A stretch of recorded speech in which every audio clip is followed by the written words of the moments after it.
10 years. That's how long Cole Mathers has lived alone on his wife's old ranch, talking to ghosts, mending fences no one crosses, and sleeping in a house that still smells like her perfume. But on one cold Montana night, there's a knock at his door, and standing there is Clara, his late wife's sister, soaked to the bone, carrying secrets that could burn down everything he's kept buried. Why is she here? What truth has come riding out of the dark? Let's find out. The wind came down from the mountains like a beast that night, shaking the old shutters of Dry Creek Ranch.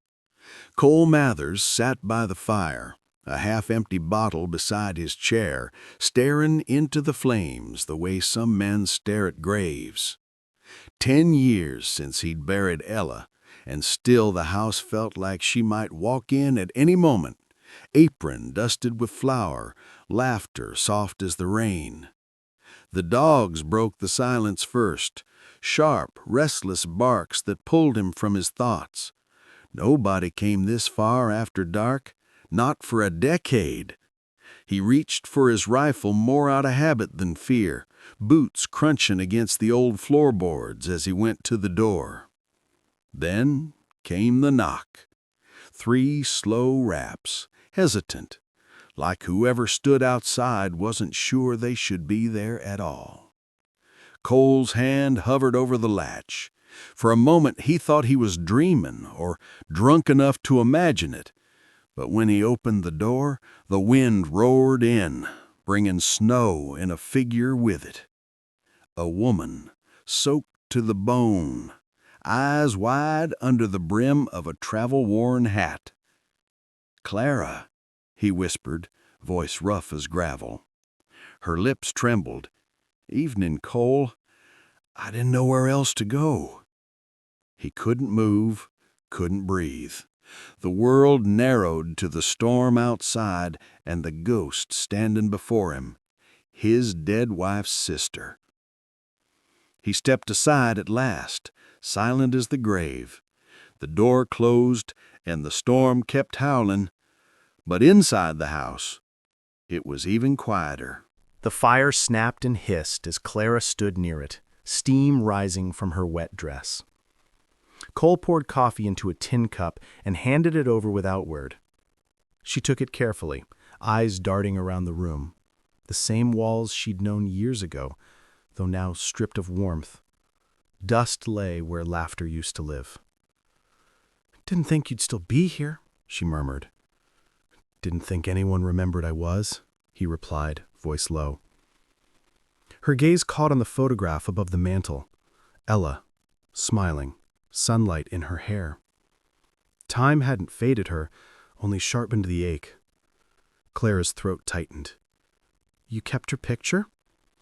"Couldn't take it down. Would have felt like burying her twice." For a moment neither spoke.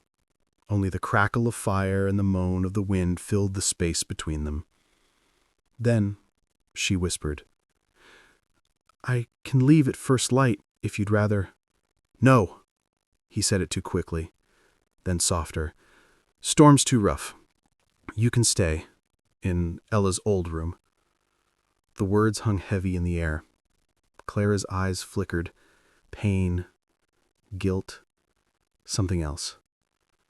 She nodded and followed the hall toward the door she hadn't opened in 10 years. Cole stayed by the fire, staring at the empty chair beside him, the one no one sat in anymore.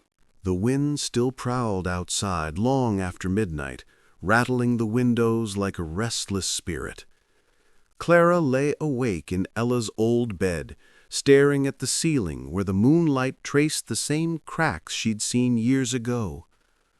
Everything was just as her sister left it. The lace curtains, the worn quilt, the faint scent of lavender that time hadn't dared to steal. She rose quietly, feet bare against the cold wood floor.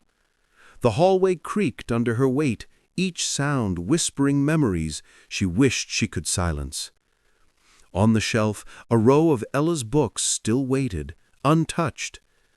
A half-finished embroidery hoop hung on the wall, thread faded to ghostly blue. Clara's fingers trailed across a dresser, catching on a small tin box tucked beneath a stack of letters. She hesitated, then opened it. Inside lay a folded paper, edges yellowed, Cole's handwriting unmistakable. Her pulse quickened. The letter wasn't addressed to her. It was to Ella. But the words at the top struck deep. "I'm sorry for what I said. You were right about Clara." Her breath caught. She read no further. Behind her, a floorboard groaned, soft, deliberate. "Couldn't sleep either?" Cole's voice came from the shadows, rough with weariness. Clara hid the letter behind her back, heart pounding. "No," she whispered. "Too many memories in these walls." Cole's eyes met hers, unreadable in the half-light. "Yeah," he said quietly. "Some walls never forget." Morning came slow, painted in pale gold through the frosted windows. The fire had gone out sometime before dawn, leaving the house cold and still. Clara sat at the kitchen table, fingers wrapped around a cup of coffee gone lukewarm. The folded letter lay between them like a loaded gun. Cole moved about the kitchen, silent as ever, pouring his own cup. The air between them was thick with the things neither wanted to say. Finally, Clara spoke. "You wrote to her," she said softly, "before she died." He froze. "What are you talking about?" She slid the letter across the table. His eyes narrowed as he recognized his own writing. That confession he'd buried years ago. "You went through her things," he said, voice like a whip crack. "I wasn't looking for it. You had no right." His voice trembled. Anger built on guilt. Clara met his glare unflinching. "And you had no right to keep secrets from her." Cole's jaw tightened. "That letter was between me and Ella." Her eyes burned, voice breaking. "Then maybe you ought to read what she wrote me before that storm took her." The room fell silent except for the wind clawing at the door. Cole stared at her, chest rising and falling like a man bracing for a blow. "What do you mean, Clara?" he asked, voice low. She slid her hand into her coat pocket, pulling out a crumpled note of her own. "She never told you everything, Cole." The morning sun struggled through the storm clouds, spilling weak light over the frozen fields. Cole pushed open the barn doors, letting the cold bite his face. He needed air, space, anything to clear the weight pressing down on his chest. But Clara followed, boots crunching through the snow. "Don't walk away from this," she called. He stopped by the corral, gripping the fence rail. "You said Ella never told me everything. What did you mean by that?" Clara hesitated, her breath fogging in the chill. "She wrote me the day before she died. Said she was scared." Cole turned slowly. "Scared of what?"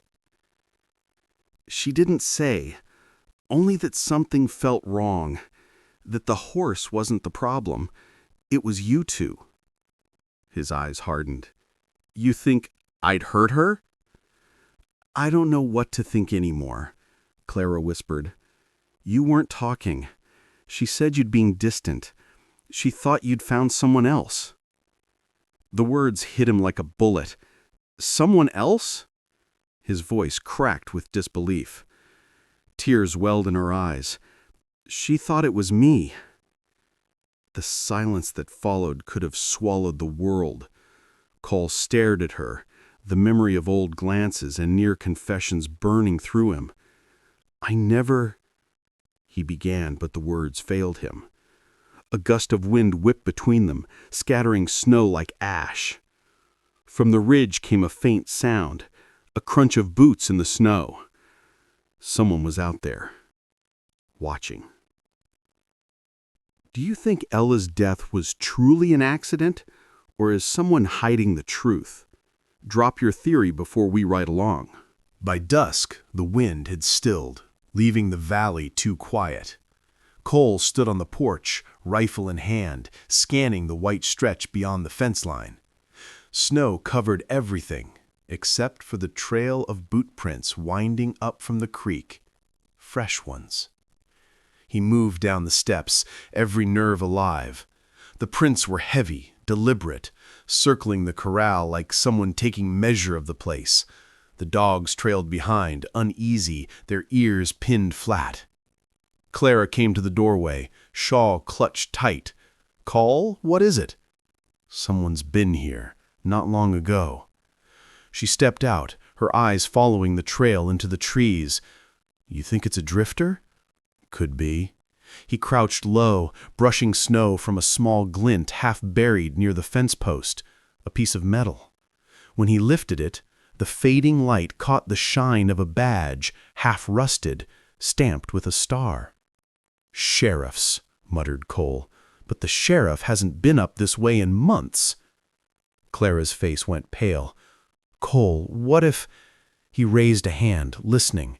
From the timberline came a faint echo, like a horse snorting against the cold, followed by silence too deep to trust. Cole's grip tightened on the rifle. "Whoever's out there," he said, voice low, "they know this land better than they should." The dogs began to growl again, and from the woods came a single echoing crack, like a branch snapping or the click of a gun being readied. "Who do you think is stalking the ranch? An old lawman? Or someone far more dangerous from Clara's past?" The next morning, Cole saddled his horse before dawn and rode into Dry Creek. The town was half asleep under a blanket of frost, smoke rising from chimneys like ghosts taking flight. He tied up outside the sheriff's office, the metal badge from the snow clenched in his gloved hand. Sheriff Dugan looked up from his desk when Cole walked in. "Well, I'll be damned. Mathers, 10 years of silence, and now you come riding in looking like you seen the devil himself." Cole dropped the badge on the desk. "Found that near my fence line. Someone's been watching the ranch." The sheriff frowned, turning the star over. "Ain't one of mine. Had a fella come through last week, asking questions about your place, though. Said he was hunting a woman named Clara Dawson." Cole's blood ran cold. "What did he look like?" "Tall, city-dressed, scar on his chin, smooth talker." Cole's jaw tightened. "Jed Callahan." Dugan nodded slowly. "You know him?" "He's Clara's husband, or was." Back at the ranch, Clara stood by the window, staring toward the ridge as if she could feel eyes on her again. Her hands trembled when Cole returned. "He's close, isn't he?" she asked, voice barely a whisper. Cole nodded once. "Closer than we'd like." Clara turned pale, clutching the locket at her throat. "Then it started.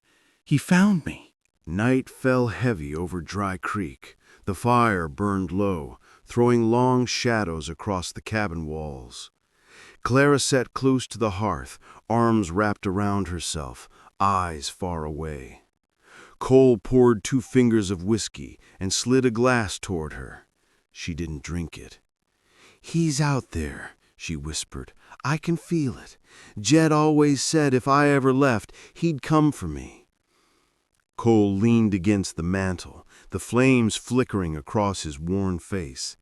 "If he sets foot on this land, he won't make it past the gate." She shook her head. "You can't keep fighting everyone who hurts you, Cole. You'll die alone that way." He looked at her, voice rough. "Ain't much of a life to die from." The silence stretched between them, thick, pulsing. The storm outside had quieted, but inside, something else was building. Clara's voice softened. "Ella once told me you had a way of looking at folks, like you saw more than they wanted to show." "I only ever looked at her that way." Then, quieter, until tonight. Her breath caught. The firelight danced between them, bright and dangerous. Cole, he stepped closer, the air between them trembling with everything they'd never said. "I can't pretend I don't feel this," he murmured. Before she could answer, a sharp crack split the silence, glass shattering as a bullet tore through the window, scattering firelight and fear across the floor. Cole grabbed her, pulling her down behind the table. "Get down!" The second shot hit the porch beam, splintering the wood beside the door. Cole shoved Clara behind the overturned table, heart pounding like thunder in his ears. The dogs were barking wild outside, and through the broken window he saw the flicker of movement. 3 silhouettes in the dark, one holding a lantern, 2 armed. "Stay low," he hissed. He crawled to the cabinet, yanked out the shotgun, and checked the shells. Clara's voice trembled behind him. "It's him, Cole. Jed's here." Not for long. The next moment a man's voice boomed from the dark. "You can't hide her forever, Mathers. She's mine, and I aim to take her home." Cole's jaw clenched. "She ain't yours anymore." The reply came in gunfire, shattering glass, splinters flying. Cole fired back. The shotgun lightened the room in bursts of orange. One of Jed's men cried out and dropped. Clara grabbed his arm. "Stop! You'll get yourself killed!" He looked at her, fear and fire meeting in her eyes, and said, "Not while you're still breathing." The storm rolled in again, wind howling through the busted window. Cole kicked the door open, stepping out into the snow, rifle raised. The cold bit his skin, but anger kept him warm. From behind the trees, a voice sneered, "You took what's mine, Mathers. Now I'll take it back." Cole fired once more, the echo ripping across the valley. Then silence. But when he turned, Clara was gone. Snow whipped through the dark as Cole stumbled down the ridge, calling Clara's name. His voice was swallowed by the wind. Then, a flash of movement near the creek. He raised his rifle, but froze when he saw her kneeling beside a body half buried in snow. Jed Callahan lay there, blood seeping through his coat, steam rising from the wound. Clara's hands trembled above him, torn between mercy and fear. "He came after me," she whispered. "Said he just wanted to talk. Then he drew first." Cole's breath came hard. "You shoot him?" She shook her head. "No, one of his men. He turned on him when you fired back. They ran. He didn't." Jed coughed, blood flecking his lips, his eyes fixed on Cole. "You think you're the hero here, rancher? You don't know the truth about your precious Ella." Cole's grip tightened on the rifle. "Don't you say her name." Jed smirked weakly. "Ask her sister what really happened the day she died." His voice cracked into a ragged laugh. "They kept their secrets well." Clara's face drained of color. "Jed, don't!" But it was too late. The man went still, eyes open, the snow already covering him. Cole turned to Clara, chest heaving. "What was he talking about?" Tears welled in her eyes, and she whispered, "There's more to that day, Cole. More than you ever knew." Dawn crept slow across Dry Creek, pale light bleeding through a sky the color of ashes. Cole and Clara sat by the dying fire inside the cabin, neither speaking. The silence between them was heavier than any storm. At last, Clara drew a folded, weather-stained letter from her coat, the one Ella had written before she died. "I should have shown you this long ago," she said softly. Her voice trembled, but her eyes didn't flinch. Cole took it, rough hands shaking. He read silently, the firelight flickering over his face. Ella's words were short, aching. "If anything happens to me, Don't blame Cole. I was the one who couldn't stay. I'm leaving. Tell him I'm sorry. Cole's breath caught. She was leaving me? Clara nodded, tears tracing down her cheeks. She didn't mean forever. She just needed space. She was scared you'd never forgive her. That day she rode out, she wanted to come to me, but the storm hit before she made it past the ridge. Cole's hand fell to his knee, the paper trembling between his fingers. All this time, I thought it was my fault, that I drove her to that storm. You didn't, Clara whispered. Fate did.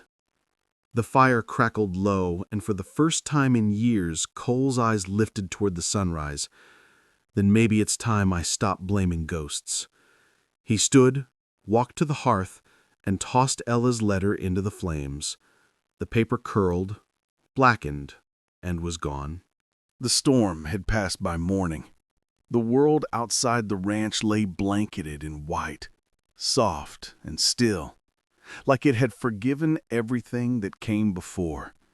Smoke drifted from the chimney, curling into the clear blue sky. Cole stepped out onto the porch, coat collar turned against the chill. He hadn't slept, but for once, the weight in his chest had eased. The ranch looked different in the light. Cleaner somehow. Freer. The ghosts were quieter. Behind him, the door creaked open. Clara stood there, wrapped in Ella's old shawl. Her eyes were red, but her smile was small and real. "You didn't ride out?"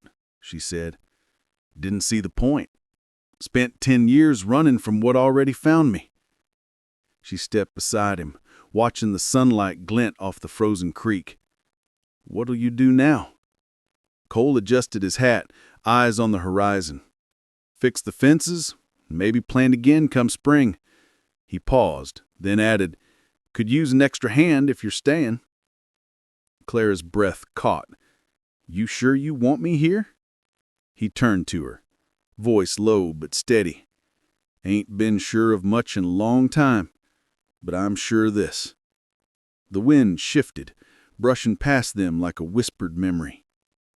Cole reached out, taking her hand. Warm, alive, real. And for the first time in 10 long years, the house behind him didn't feel empty. 10 years the rancher slept alone. But that morning, Cole Mathers wasn't alone anymore. Thank you for watching till the end. Don't forget to subscribe for more stories like this. We'll be dropping brand new, powerful stories every single day. See you on the next one.